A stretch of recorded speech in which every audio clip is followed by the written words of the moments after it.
저는 2022년에 목회 데이터 연구소에서 신앙생활을 하는 이유를 연령대별로 조사한 일이 있었습니다.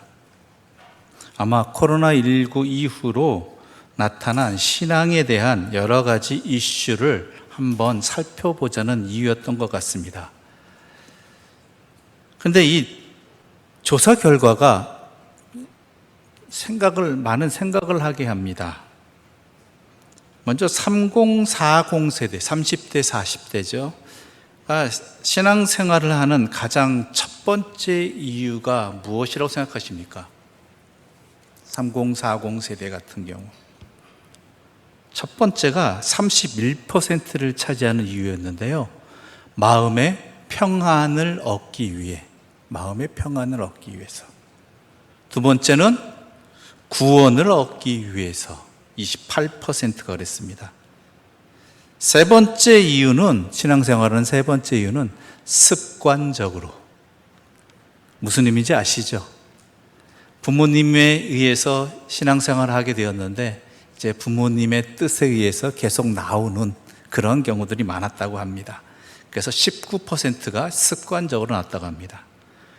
그런데 5060 세대에 대해서는 이 이유가 순위가 바뀝니다. 첫 번째가 50%나 차지하는 이유가 되는데 뭐냐면 구원과 영생을 위해서. 3040 세대는 뭐가 첫 번째였죠? 마음의 평안을 위해서. 근데 5060 세대는 구원과 영생을 위해서가 50%였고 그 뒤를 이어서 마음의 평안이 28%였습니다. 즉 3040 세대보다 마음의 평안의 지수가, 이유가 줄어든 것이죠. 또 그 윗세대인 우리 70세 이후에 고령 교인들이 신앙생활하는 이유는 물론 5060과 똑같은 순위를 가지고 있습니다. 그런데 퍼센테이지가 더 많아져요. 뭐가요? 구원과 영생이 60%를 차지하게 됩니다. 그리고 마음의 평안을 위해서가 23% 달합니다. 그러니까 마음의 평안이 3040 세대는 31%로 제일 첫 번째 종교생활하는 이유, 신앙생활하는 이유였는데 세대가 흘러갈수록 어떻게 돼요? 점점 퍼센테이지가 줄어들고 점점 더 많아지는 것은 뭐예요? 구원과 영생이라는 것이죠. 이 통계를 보면서 왜 이렇게 달라지게 되었을까를 생각하게 됩니다. 그리고 그렇구나라는 생각을 하게 됩니다. 뭐냐면 대부분이 종교생활, 여기서 말하는 신앙생활은 기독교 신앙을 얘기하는 거고, 종교생활이라고 하면은 다른 종교들도 포함한 모든 것들을 표현하는 것입니다. 제가 표현하는 것인데 그렇게 알고 들어주시면 감사하겠습니다. 대부분의 사람들이 종교생활 하는 이유는요, 뭐 때문입니까? 마음의 평안입니다. 마음의 평안을 얻기 위해서. 세상 살기 참 힘드니까 마음의 평안을 얻고자 하는 것이었죠. 그런데 기독교 신앙은 물론 처음에는 마음의 평안이었지만 이 퍼센테이지가 점점 줄어드는 이유가 뭘까라는 것이죠. 그리고 순위도 구원과 영생이 신앙생활을 오래 하면, 삶을 더 많이 살아보면 구원과 영생이 더 많은 퍼센테이지를 차지하게 된 이유가 뭐냐라는 것입니다. 여러분 어떠신가요? 지금까지 신앙생활을 해오셨잖아요. 그런데 여러분 신앙생활 해오시면서 어떠십니까? 신앙이 여러분의 삶에 도움이 되었습니까? 그리스도인이어서 참 다행이고 교회가 있어서 참 감사하다 하였습니까? 아니, 도리어 그리스도인이어서 더 힘들고 고되지는 않았습니까? 남들이라면 쉽게 넘어갈 일을 신앙 때문에 갈등하게 되지는 않았느냐라는 것이죠. 그냥 살아가기도 바쁜 일상이 그리스도인이어서 외면하지도 못하고 감당하지도 못한 채 몸과 마음이 굳어버리지는 않았느냐라는 것입니다. 당혹스럽지만 신앙이 나에게 위로와 평안이 되지는 않았다라는 것을 점점 신앙생활하면서 더 많이 깨닫게 됩니다. 신앙 때문에 도리어 시끄럽고 불편하고 거북하기도 했습니다. 신앙이 없었다면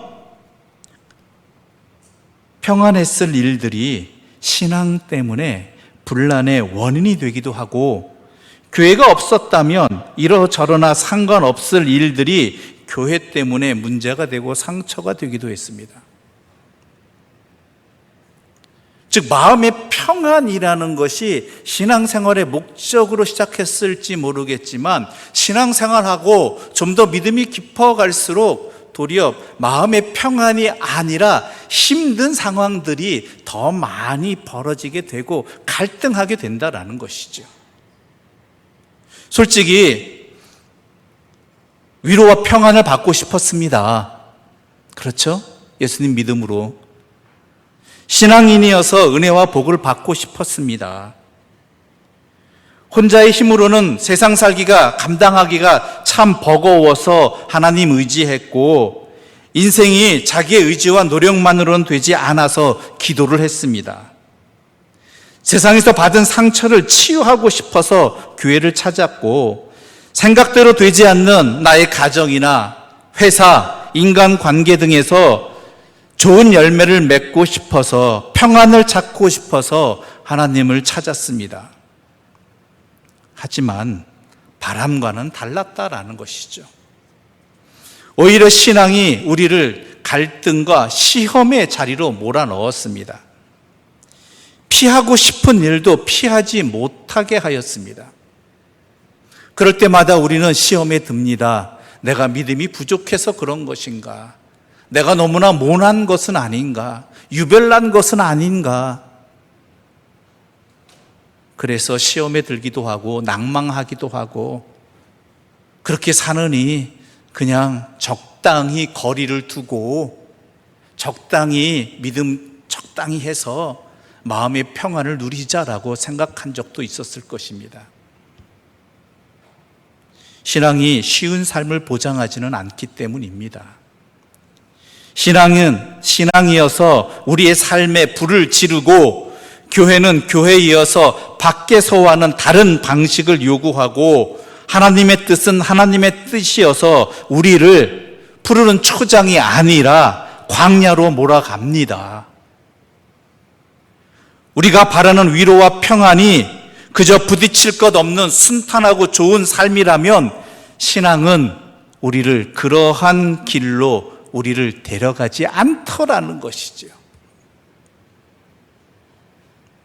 아무런 부담도, 아무런 갈등도, 아무런 시련도, 아무런 싸움도 없는 그러한 삶이 신앙생활을 하다 보면 그런 삶이 내 삶이 아니었다라는 것입니다.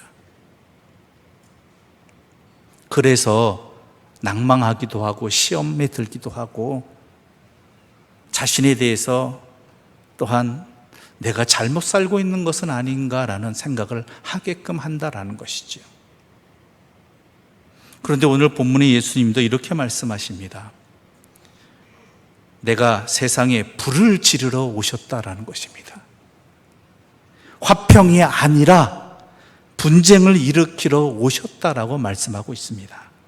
49절부터 51절의 말씀 함께 읽어보겠습니다. 49절부터 51절입니다. 내가 불을 땅에 던지러 왔노니 이 불이 이미 붙었으면 내가 무엇을 원하리요? 내가 받을 세례가 있으니 그것이 이루어지기까지 나의 답답함이 어떠하겠느냐? 내가 세상에 화평을 주려고 온 줄로 아느냐? 내가 너희에게 이르노니 아니라 도리어 분쟁하게 하려 함이로다. 아멘. 어떻습니까? 참 당혹스러운 말씀입니다. 이 땅에 불을 던지러 오셨다는 것입니다. 당시 유대인들에게 있어서 불은요, 언제나 심판을 말하는, 심판의 상징입니다. 심판이 뭡니까? 죄인들을 벌하는 것입니다. 의인들에겐 상 주는 것입니다. 그것을 판결하는 게 심판이잖아요. 유대인들은 메시아 왕국 또한 하나님의 땅이 도래하려면 그 이전에 반드시 큰 심판이 있어야, 앞서야 한다고 생각했습니다. 새로운 세계를 이루기 위해선 옛 세계를 무너뜨려야 되고 심판해야 된다는 것이죠. 그래서 마태는요, 이 불을 다른 표현으로 뭐라고 했냐면 칼이라고 얘기했습니다. 칼. 그래서 예수님이 이 땅에 오신 목적이 불을 이 땅에 던지러 왔다라고 얘기하실 때 이 말씀 우리에게 심판의 말씀으로 들린단 말이에요. 죄인들을 벌하러 오셨다. 그런데 우리가 알다시피 예수님께서 이 땅에 오신 목적이 우리가 분명히 가장 먼저 떠오르는 것은 심판이 아니란 말이에요. 누가복음 5장 32절의 말씀 우리 함께 읽어보겠습니다. 누가복음 5장 32절입니다. 내가 의인을 부르러 온 것이 아니요 죄인을 불러 회개시키러 왔노라. 이게 우리가 아는 주님이에요. 주님이 오신 목적이 이거예요. 내가 의인을 부르러 온 것이 아니라 죄인을 불러 회개시키러 왔다. 이게 심판입니까? 아니잖아요. 우리가 아는 심판은 아니잖아요, 이것은. 근데 예수님은 오늘 본문에서 내가 이 땅에 불을 던지러 왔다라고 돼 있어요. 불을 던지러. 그뿐만이 아닙니다. 51절에 내가 세상에 화평을 주려고 온 줄 아느냐? 아니다. 도리어 분쟁하게 하려고 합니다. 라고 이야기하십니다. 화평 주러 오신 게 아니라는 거예요. 그런데요, 우리가 아는 주님은요, 요한복음 14장 27절에 기록된 말씀의 주님입니다. 요한복음 14장 27절 함께 읽어보겠습니다. 평안을 너희에게 끼치노니 곧 나의 평안을 너희에게 주노라. 내가 너희에게 주는 것은 세상이 주는 것과 같지 아니하니라. 너희는 마음에 근심하지도 말고 두려워하지도 말라. 이게 우리가 아는 주님이잖아요. 우리에게 평안을 주시러 온다. 그 평안으로 말미암아 더 이상 두려워하지도 근심하지도 말라고 하신 이 일이 이루어지게 해주시는 분이 우리 주님이시잖아요. 그런데 오늘 본문에서 예수님 어때요? 이 땅에 불을 던지러 왔다.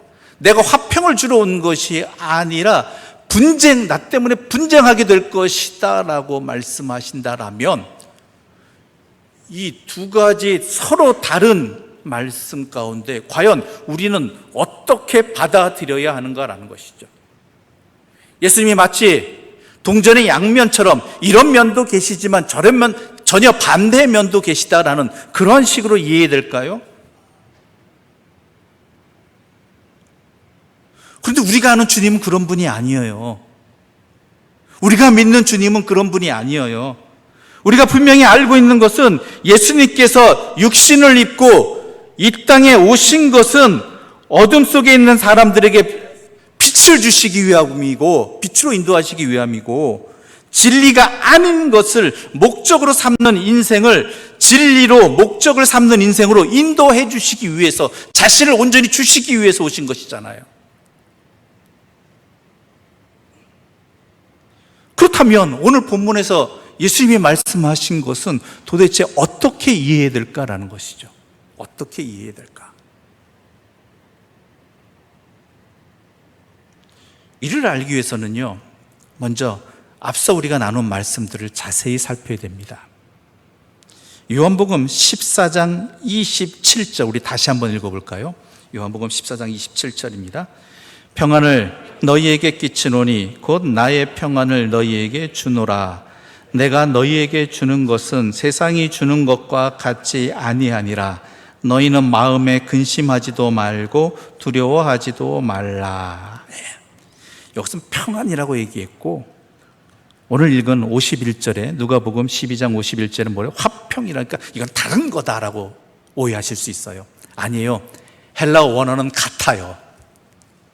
같은 단어예요. 그럼 뭐가 다른 것이냐? 이 말씀과 이 말씀은 뭔 차이냐라는 것이죠. 요한복음 14장 27절에 보게 되면 나의 평안을 너희에게 주노라고 되어 있어요. 그리고 오늘 본문 51절에는 내가 세상에 화평을 주려고 온 줄 아느냐. 이 차이 아시겠습니까? 주님의 평안을 누구에게 줘요? 요한복음 14장 27절에는 너희에게, 제자들에게, 그리스도인에게 주신다라는 거예요. 이 이야기, 그 세상에는 화평을 주러 온 것이 아니다. 즉 주님이 주시는 평안은 그리스도인에게는 평안이지만 세상에는 어때요? 평안이 아니라는 거예요.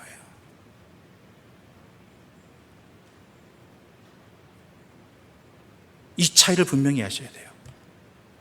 주님이 주시는 평안은 그리스도인에게는, 주님을 따르는 이들에게는, 믿는 사람들에게는 참된 평안입니다. 그러나 세상에는 평안이 아니라는 거예요. 평화가.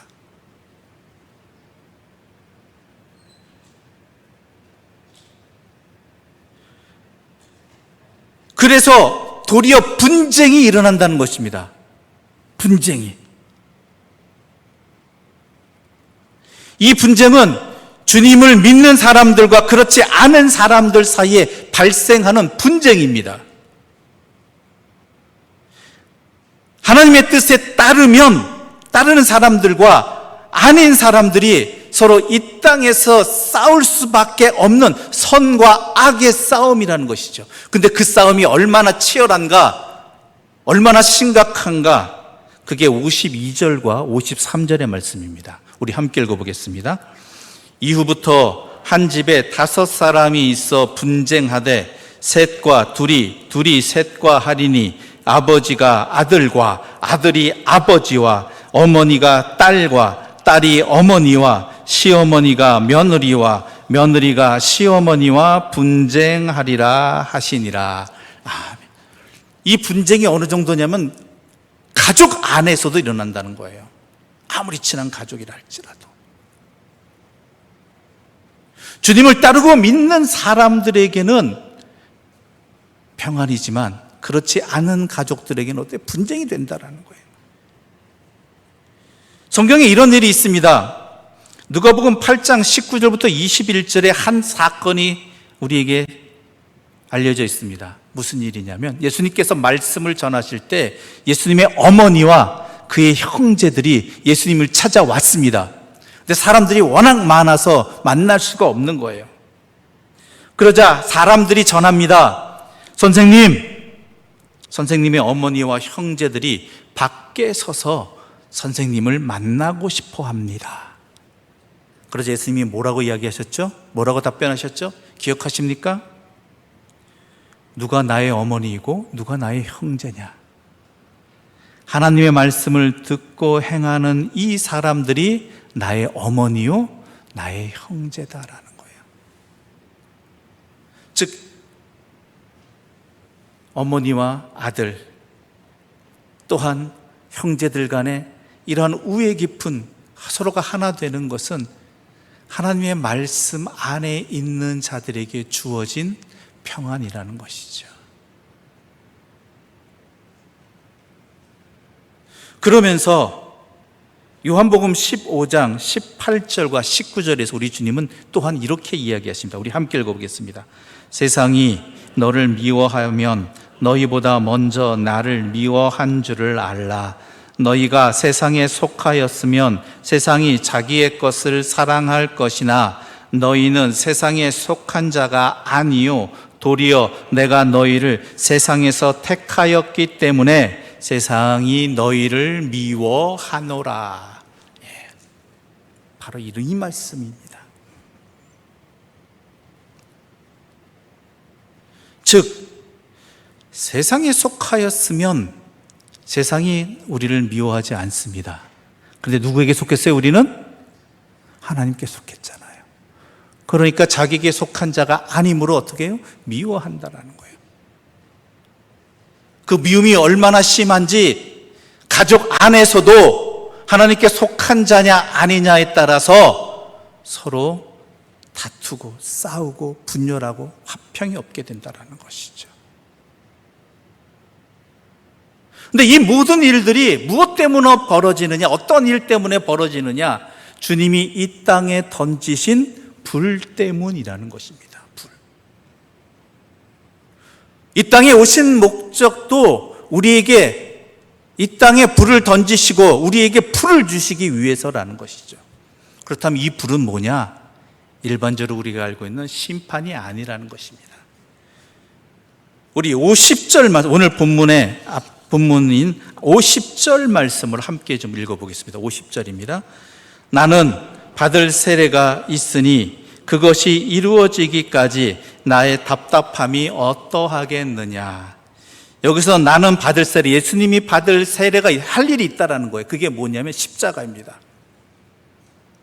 주님께서 십자가를 지시고 우리의 모든 죄를 다 구속해 주시고 하나님의 자녀로 회복시켜 주신 다음에 우리에게 주신 것이, 허락하신 것이 있습니다. 그게 뭐죠? 성령이에요, 성령.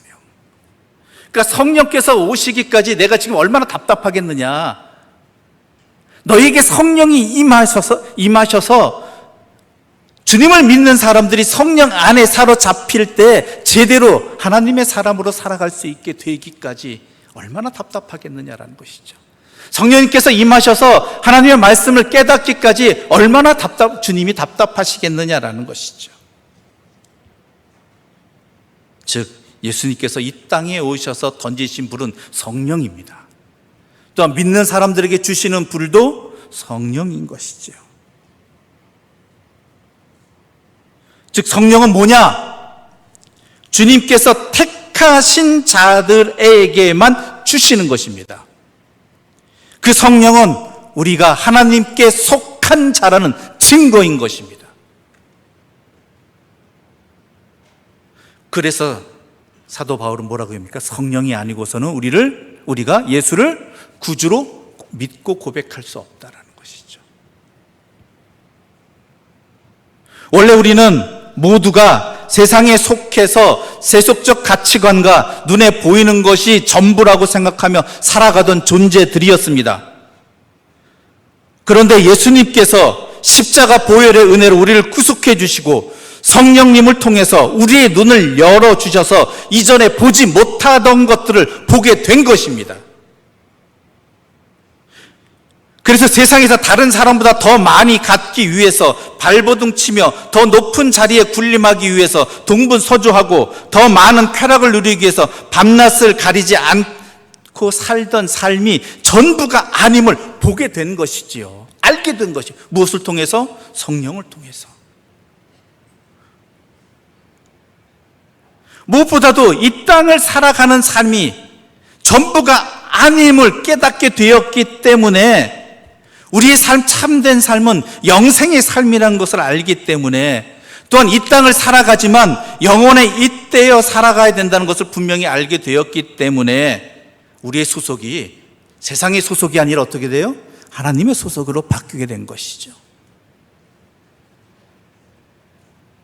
그러니까 이 땅을 살아가면서 우리가요, 아픈 것이, 갈등하는 것이, 분열이 생기는 것이 당연하다라는 거예요. 당연하다는 거. 보는 게 다른데요. 목적을 두는 것이 다른데요. 그러니까 다툴 수밖에 없어요. 마음의 평안? 아니요. 힘들어요.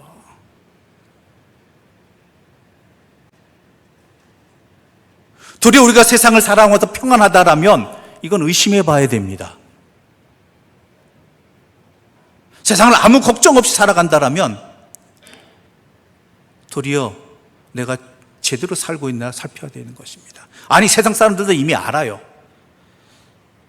세상 사람들은 그리스도인들을 다른 존재로 생각하고 있습니다. 오늘날 교회가 그리고 그리스도인들이 비난받는 것도요, 세상 사람들은 그리스도인들이 자신들과는 다른 존재이고 다른 삶을 살 것이라는 것을 분명히 알고 생각했는데 그 속을 들여다 보니까 자신들과 다르지 않기 때문에 욕하는 거예요. 그리스도인이 되면요, 세상 사람들과는 달라야 합니다. 아주 많이 달라야 됩니다.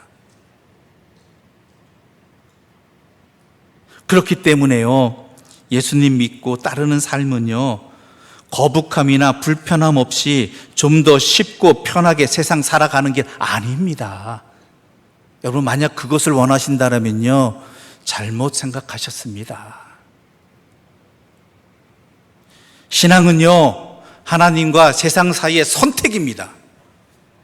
하나를 얻으면 하나를 내려놓아야 합니다. 하나를 지키려면 하나를 버려야만 합니다. 그래서 선택은요, 언제나 갈등과 고민을 유발하고 그 갈등과 고민은 세상의 압박에 비례해서 점점 커져갑니다. 그런 상황을 이기고 좀 더 가치 있고 근원적인 것을 선택하는 것이 신앙이고, 위로와 평안을 누리되 아무 위로나 평안이 아니라 주님으로부터 비롯되어지는 위로와 평안을 누리는 것이 신앙입니다. 그것을 해주시는 분이, 분별하게 해주시는 분이 누구셔요? 성령님이라는 거예요.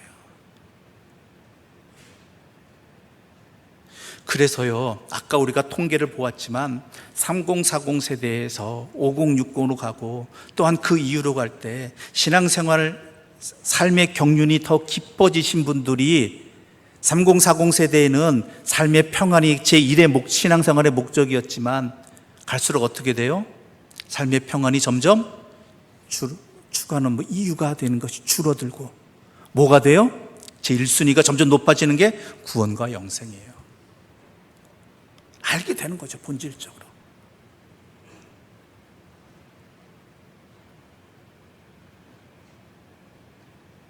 조금이라도 더 쉬웠으면 하는 마음은 모두에게 있습니다. 하지만 신앙인이어서 겪는 어려움과 무거움은 피할 수 없습니다. 그러므로 시험에 들지 마십시오. 낭망하지 마십시오. 이 땅을 그리스도로 살아간다는 그 자체가요, 다른 세상을 살아가는 그러한 사람들 간에 그런 사람들이 한 그릇 안에 있는 거예요. 그러니까 갈등하게 되는 것이고 또 쉽지 않은 거 맞습니다. 다만 그 현실을 너무 과장하지는 마십시오. 너무 두려워하지는 마십시오. 너무 염려하지 마십시오. 방향 바로 잡았다면 신앙인은요, 더디지만 그 방향으로 꾸준히 우리는 걸어가고 있습니다. 울기도 하고 주저앉기도 하지만 기도하고 있고 버티고 있고 견뎌내고 있고 성령님과 함께 하고 있습니다. 아니, 성령님이 우리와 항상 함께 하십니다. 그러니까요, 우리 믿음의 사람들은요, 서로 위로하고 격려하면서 나아갑시다. 나아가다 보면 견뎌낼 수 있는 힘도 더 커지게 될 것이고요, 누릴 수 있는 여유도 더 커질 것이고, 그리고 정작 우리가 진짜 목표로 삼아야 될 것이 무엇인지 점점 더 분명해질 것입니다. 그로 인해서 다가오는 갈등이나 또한 여러 가지 분쟁들은요, 더 이상 두려운 것들이 아니게 될 것입니다. 그러다 보면 세상과는 다른 위로와 평안이 있음도 분명히 알게 될 것이고, 그 평안과 위로가 그 무엇과도 비교할 수 없는 더 크고 더 깊은 것이라는 것도 더 잘 알게 될 것입니다. 무엇을 통해서요? 성령님을 통해서. 그러므로 여러분, 두려워하지 마십시오. 내 마음에 평안이 없다고 두려워하지 마십시오. 세상 살아가면서 참 힘들다고 염려하지 마십시오. 기도하십시오.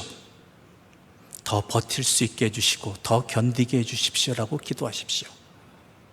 그러면 성령님께서 우리를 반드시 이기게 해 주십니다. 그게 그리스도인의 삶이고 그것이 참된 평안입니다. 그 믿음 가지고 오늘도 힘차게 세상을 살아가시는, 그러나 내가 누구에 의해서 살아가는지를 분명히 알고 주님이 주시는 참된 평안으로 평안을 누리고 세상과의 분쟁을 두려워하지 아니하는, 시험에 빠지지 아니하는 믿음의 사람들 되시기를 간절히 소망합니다.